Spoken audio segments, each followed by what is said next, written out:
Kumusta po kayo? Mabuti. Ayan, mabuti tayo lahat. Alam nyo, tuwing Sunday, ang pinag-uusapan natin ay galing sa aklat ng mga gawa. Acts, kung tawagin, the Book of Acts. Itong Book of Acts is the only historical book na nangyari na. Kasi we believe that there are two historical books in the Bible, in the New Testament. Yung Book of Acts, tsaka yung Book of Revelation. Yung Book of Acts nangyari na, yung Book of Revelation mangyayari pa lang. So, eto nangyari na. Dito nagsimula ang lahat ng pagkilos patungkol sa pananampalataya natin. Kasama sa pagkilos na to, ang pagkilos ni Pablo. Sino ba si Pablo? Siya ay alagad ng Diyos. Siya ay dating pariseyo na binulag ni Lord. Nung binulag siya ni Lord, nakilala niya ang Panginoon. Kaya ginamit siya ng Panginoon upang maglingkod sa Diyos at sa paglilingkod niya, ipalaganap ang ebanghelyo ng Diyos. At ito yung pangalawang journey niya, the second journey ni Pablo, ni Paul. Sa kanyang journey na to, napakaganda dahil marami tayong mapupulot na mga bagay patungkol sa gawa ng Panginoon. At tayo ay magpapatuloy sa kwento na to. Ang kwento ngayon, sa Acts chapter 16, ang ating pamagat, make disciples, gumawa ng alagad. Tingnan mo yung katabi mo. Tingnan mo yung katabi mo. Siya ay ginagawa ni Lord na alagad. Hindi aksidente kung bakit ka narito. Hindi aksidente kung bakit mo naririnig ang salita na to. Dahil ang katotohanan patungkol sa Diyos ay bawat isa sa atin, nagtitipon-tipon, nagsasama-sama, tayo ay uhaw sa salita ng Diyos dahil sa Diyos. Hindi dahil kay pastor, hindi dahil kung kanino pa man. Dahil ito sa pagtawag ng Diyos sa atin. Amen ba doon? Tinawag tayo ng Panginoon. Hindi aksidente ang lahat ng bagay. Marami sa atin, nung bata pa lang, religious tayo. Alam niyo yung religious? Nakikilala natin ang isang samahan, pero hindi natin masyado nakikilala ang Diyos. Pero sa paghabang tayo ay lumalapit doon sa pag-asa, parang may kulang. Alam mo kung anong kulang? Ang kulang ay ang ating relasyon sa Panginoon. Yun ang kulang. So, etong kwento na to, ay ito yung time na nag-iisa na lang si Pablo. Wala na si Barnabas na kasama niya. This is the second journey ni Paul. And here, doon sa verse 1 ng chapter 16, doon magsisimula tayo. Limang verses lang ito at babasahin natin sa tinatawag na New International Version. Sabi, Paul came to Derbe and then to Lystra. Actually, nakarating na siya dito. Bumalik siya. Where a disciple named Timothy. Ayan. First time na narinig ang word na ang pangalan na Timothy. At nakakamangha. Dahil yung pangalang Timothy, merong aklat sa bagong tipan. Yung 1st and 2nd Timothy. Sulat din yun ni Pablo, sinulatan niya si Timoteo doon sa kanya, siya ay napiit sa kulungan, sinulatan niya si Timoteo. At maraming napakalawak ng wisdom doon. So, doon nakita niya si Timothy. Parang ang kwento ay dumating si pastor, nakilala niya. Yung mga ganon. Nakita niya. Nakilala niya. Ibang klase, di ba? Tandaan natin, ang tinatawag na pagiging alagad ng Diyos ay hindi nakikita doon sa ginagawa mo. Nakikita ito kung sino ka. It's all about being. Sino ka nga ba? Hindi rin ito nakatuon sa iyong past. Ano ba yung past mo? Sabihin mo sa katabi mo, past is past. Past is past. Tapos na. Wala na yon. Dahil sinusukat ka ng Panginoon kung sino ka sa kanyang mata. Kung merong maliit na pananampalataya, gano'n raw kaliit, sabi ni Jesus Christ, as small as a mustard seed. Nakita niyo yung sesame seed bun sa burger, yung merong mga seed na ganon, o kaya yung seed ng tomato, yung ng kamatis, ha? 'Di ba meron siyang buto? Hatiin mo 'yun. Sabi niya, kung meron kang pananampalataya sing laki ng seed na 'yan, then doon ako magsisimula sa iyo. Can you imagine that? Wala pala sa past ito. Ang kinakailangan lang meron kang pananampalataya. So nakita niya si Timoteo. Si Timoteo, merong identity crisis ito. Alam niyo kung bakit? Ang nanay niya ay Hudyo, ang tatay niya ay Griego. So, ang tawag hybrid. Hybrid tong si Timothy. Hindi to katulad ni si Lucas, siya ay purely Greek. Ito, hybrid. Kalahati ay Hudyo, kalahati ay Griego. So, ngayon, siya ay, the believers in Lystra, sabi doon, and Iconium spoke well of him.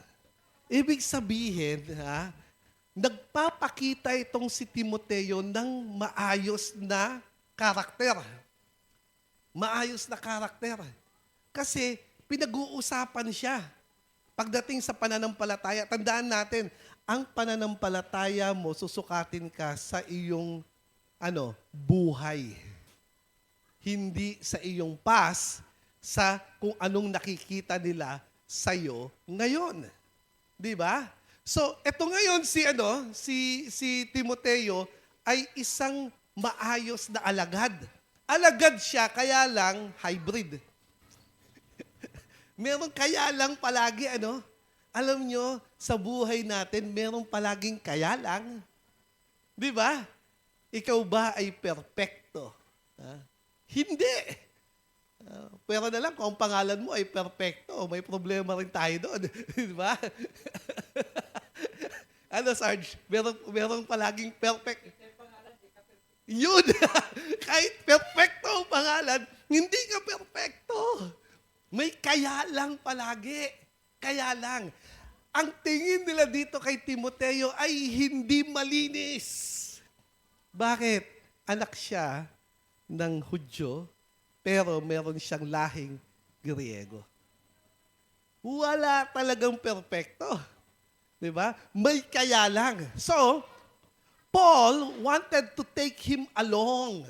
Ito ngayon ang katotohanan. Kung gusto natin maging alagad, meron dapat nagtuturo at pinapakinggan tayo. Ano daw? Katulad ko, meron nagtanong sa akin. Alam ko, merong laman yung tanong niya. Alam mo, yung mga ano ba yung pinanggalingan mo pa? Kami, non-denominational. Di ba, wala naman kayong mga sinusunod na dahil independent kayo. Hindi po totoo yun. Nakaganyan sa, hindi totoo yan. Hindi po totoo yun. Dahil ako, meron ding nangangalaga sa akin. May nangangalaga sa'yo? Oo, may nangangalaga sa akin. Bukod sa, meron kaming tinatawag na leaders sa church, meron kaming elders sa church, meron akong 3 sinusunod na tao sa aking buhay. Pinapakinggan ko yon. At bawat isa sa kanila marahas magsalita tungkol sa akin. Lalo na pag nakita nila yung kamalian ko. Sasabihin nila diretsahan. Lalo na kapag kasi meron tayong tinatawag na blind side. Alam niyo yung blind side? Yung gaspang ng ating ugali, hindi natin alam. Ang nakakaalam ng gaspang ng ugali natin ay yung kasama natin. Tama ba? Tingnan mo yung katabi mo. May gaspang ng ugali yan. Minsan ayaw mong kasama yan. Nakakainis. Sabi mo, nakakainis. Di ba? Nakakainis. Kaya itong si Pablo, nakita niya si Timoteo, ito dapat ang ating ginagawa. alam nyo yung word na disciple? Ang word na disciple ay galing sa salitang mathetes na kung saan hindi ito religious word. Ang word na disciple is a political word. Ibig sabihin, meron kang tinatawag na inaalagaan. Ikaw ay learner. Ikaw ay learner. Kung meron ako ay isang learner ng salita ng Diyos. Ako ay inaalagaan, tinatama, winawasto. That's why making disciple nakaka-intimidate, at the same time nakakainis. Bakit? Tuturuan mo ang tao na kung saan merong ugali. Parang aray ko. May ugali na kapag nasanggi mo yung ugaling yon, anong sasabihin sa'yo? Hindi mo kasi maintindihan, pastor. Ganun, di ba? Alam mo kasi, pastor, sumasalag. Sino dito hindi sumasalag pagka nakanti yung ugali niya? Ako, sumasalag ako. Bandang huli, sasabihin ko, iaamin ko, totoo yan. Hindi mo na lang aminin. Di ba? Kasi mahirap aminin. Mahirap aminin ang ugali na hindi maganda. Ang hirap nun. Bakit ko aaminin? Masakit aminin. Masakit aminin. Subalit itinatama tayo ng salita ng Diyos, itinatama tayo ng mga taong mahal tayo, itinatama tayo araw-araw upang sa ganon maging wasto ang ating pag-uugali sa buhay. Sabi, Paul wanted to take him along on the journey. Gusto kitang kasama, Timothy. Ito ang problema. Pagkasama mo, nakikita mo ang ugali ng tao. Yung pag-uugali na yon, yun ang winawasto natin. So, ito ngayon, hybrid ito. Hybrid to si Timothy. At alam ng mga tao na ang tatay niya ay isang Griego. So, anong ginawa niya? So, he circumcised, tinuli siya, him because of the Jews who live in that area. Para sa ganon, maging maayos lang lahat, maging tama lang lahat. Hindi ibig sabihin nito na kinakailangan mong gawin dahil tinanggap na ng Panginoon lahat ng bagay. Subalit, upang sa ganon, makapagministeryo tayo sa mga taong ito, kailangan natin makibagay, makiayon sa kanila upang pakinggan tayo. Paano ka papakinggan kung lahat ng sinasabi mo sa kanila, mali yan, ay hindi ka papakinggan. Di ba? Ang totoo niyan, ang dapat gamitin natin ay ang salita ng Diyos. Kung hindi natin magamit ang salita ng Diyos, malaki ang tsansa na hindi makikinig sa atin ang tao. Anong pananaw mo? Hindi ko pananaw. Ano sa tingin mo? Hindi ko sa tingin. Anong ibig mong sabihin? Hindi ko pananaw dahil pananaw to ng Panginoon. Hindi ko pwedeng tingnan dahil ito yung sinasabi ng Diyos. Hindi importante ang sinasabi ko, ang importante ang sinasabi ng Diyos. Ganun lang. Di ba? Bakit mo kinakailangan makipagdebate? Bakit mo kinakailangan salagit? Bakit mo sinisiraan mo yung mga taong yan? Hindi naman galing sa'yo, galing sa Panginoon. Gamitin natin ang salita ng Diyos. Now, sabi doon, as they traveled from town to town, sila ay pumunta sa town, in every town, di ba?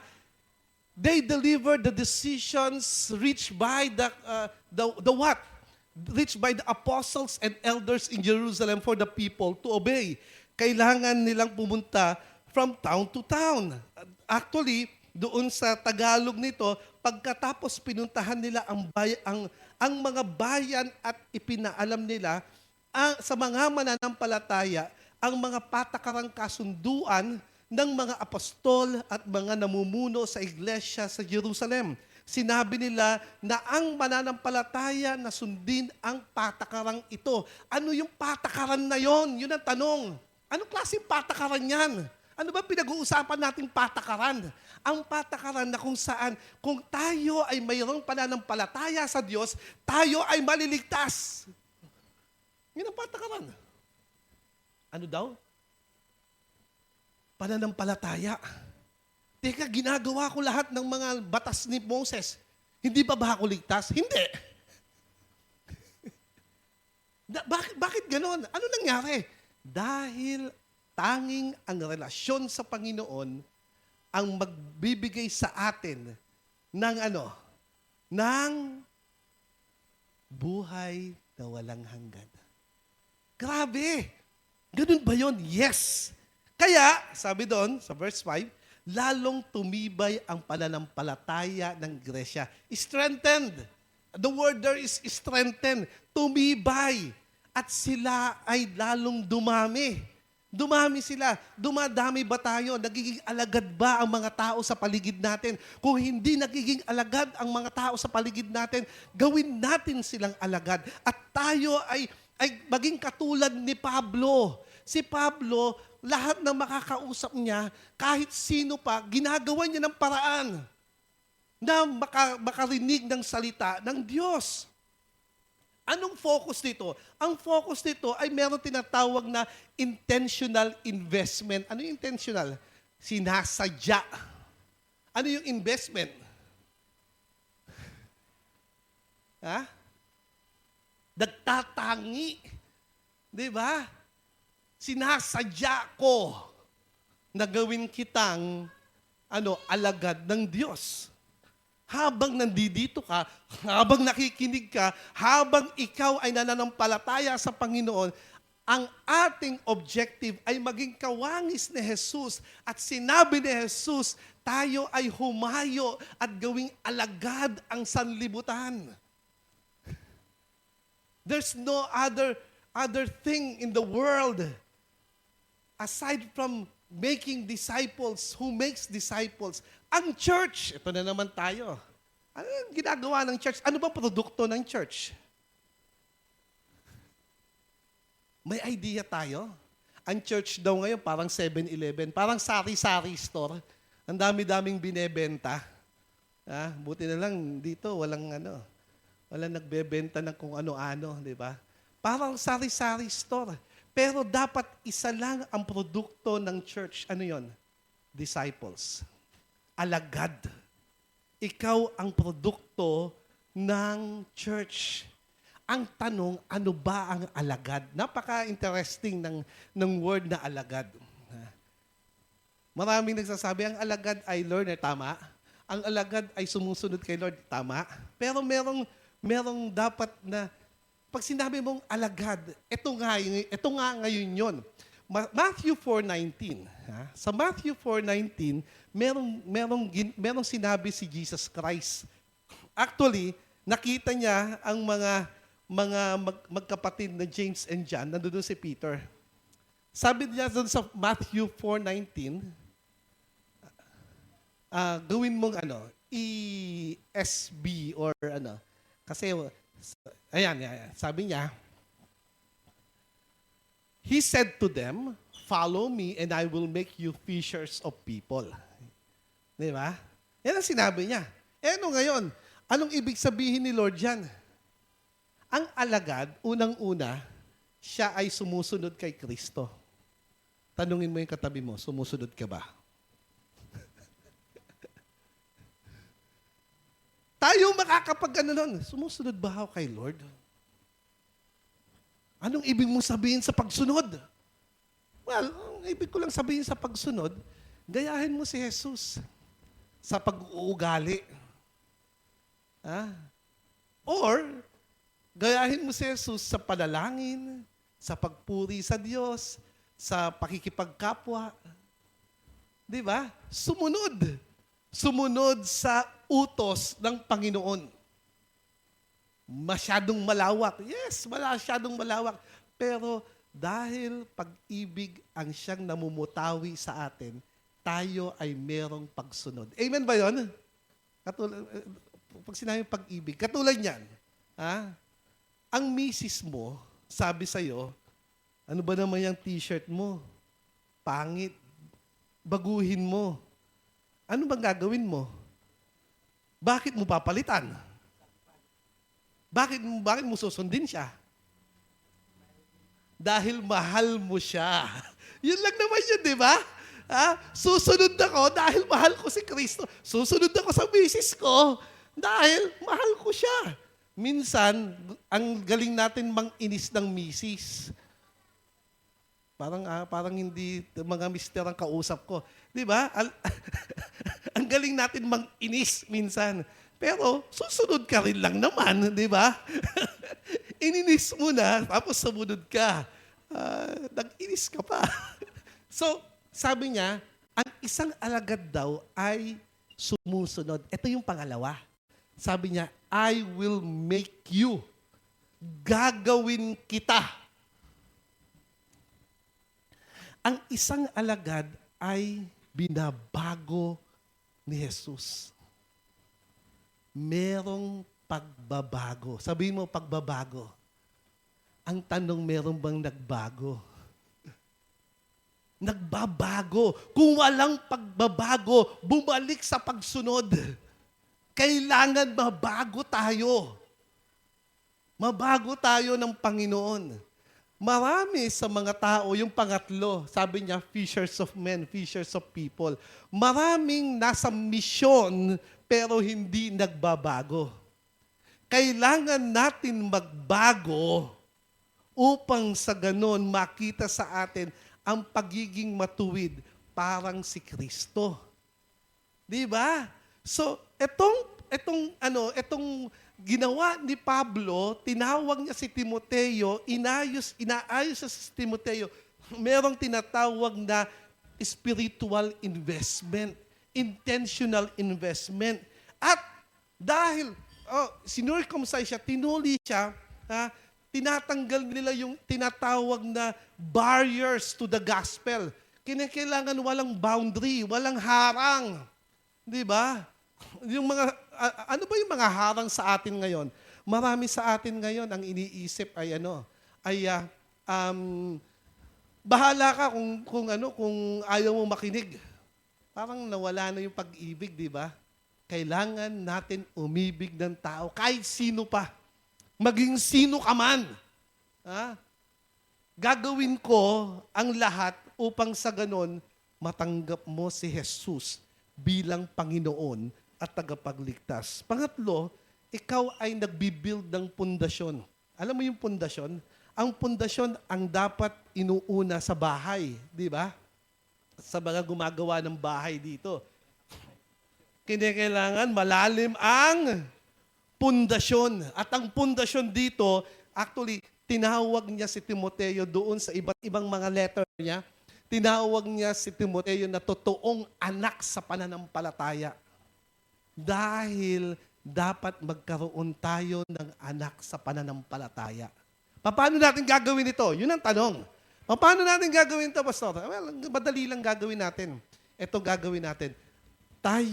Maglaan tayo ng oras para abutin ang mga tao sa paligid natin. Ngayon, dapat ilagay natin sila sa isang maliit na grupo. Napakasimple lang. At doon, ating pag-aaralan ang patungkol sa salita ng Diyos. Bahala si Lord kung lalaki to. Bahala si Lord kung magbabago yung tao. Hindi ko trabaho baguhin ang tao. Trabaho yun ni Lord. Ang trabaho ko ay abutin sila, kausapin sila, hanggang doon ang trabaho. Magbaglaan ng oras sa kanila, ibigin sila, i-accept sila. Yun ang trabaho ko. Ang trabaho ni Jesus ay baguhin ang tao at magamit sa gawain ng pangdiyos. Ganon ang ginawa ni Pablo kay Timoteo. Kaya si Timoteo ay naging tunay na anak ni Pablo sa pananampalataya. Imagine that. Imagine that. Ang role natin bilang church, our role is to make disciples who makes disciples. Hanggang saan? Hanggang sa pangatlo at pang-apat na henerasyon. Katulad niyan. Yung una, nandoon siya, binigyan ko siya ng oras. Dapat siya magbigay din ng oras sa iba at yung pinagbigyan niya ng oras, maglaan din ng oras sa iba. 4 na generation. Sa tingin mo kaya, ilan tayo? I-times mo sa 4. Gaano kadami kaya yung alagad na pupunta tuwing tayo ay may gathering? Siguro hindi magkasya itong place na to. Na sobrang liit nito. Tama ba? That's how we do it. Ang problema ay ganito. Lahat ng mga rason ay lumalabas sa ating bibig dahil sa takot, dahil sa intimidation, dahil sa mga bagay na hindi natin maintindihan patungkol sa paglilingkod sa Panginoon. Tandaan natin, tinawag tayo ng Panginoon. Kung ito ay pagtawag, hindi lamang dahil gusto natin, ito ay tawag ng Panginoon, dapat ginagawa natin. Ginagawa natin. Ibinibigay natin ang buong buhay natin dahil si Jesus ang tumawag sa bawat isa sa atin. Amen ba doon? Amen. Tayo ay manalangin. Dakilang Diyos na makapangyarihan sa lahat. Ang bawat isa sa amin ay merong mga direksyon sa buhay. Galing kami sa iba't ibang mga pamumuhay na kung saan may kanya-kanyang mga nangyari na iba sa bawat isa. Subalit pinagtatagpo nyo ang mga buhay namin upang ipahayag ang inyong salita, upang ipahayag na kayo ang Diyos na makapangyarihan sa lahat, upang ipahayag ang inyong kamatayan at pagkabuhay muli at kung sino mang sumampalataya dito ay magkakaroon ng buhay na walang hanggan. Maraming salamat, Panginoon, sa bawat isa. Kayo ang aming itinataas sa mga dakong ito at pagpalain niyo po ang bawat isa sa amin. Tunay pong mabuti kayo sa lahat ng oras. Kayo lamang ang mabuti. Lord, sa pagpunta namin dito, dala namin, Panginoon, ang feeling na kung saan kakatagpuin niyo kami sa pamamagitan ng inyong mga salita. Lord, paglabas namin dito, mamaya, kami ay ibang nilalang. Merong nagbago sa amin. Kaya nga po, salubungin mo kami ng maraming magagandang pagbabago sa aming buhay. Anuman ang pinapanalangin ng bawat isa, Lord, ilagay nyo, Panginoon, sa aspect na kung saan ang himala na galing sa inyo ay mangyayari, na kami ay mamamangha dahil kayo ang kumilos. Ito po ang aming samot dalangin sa pangalan ni Jesus. Amen and amen.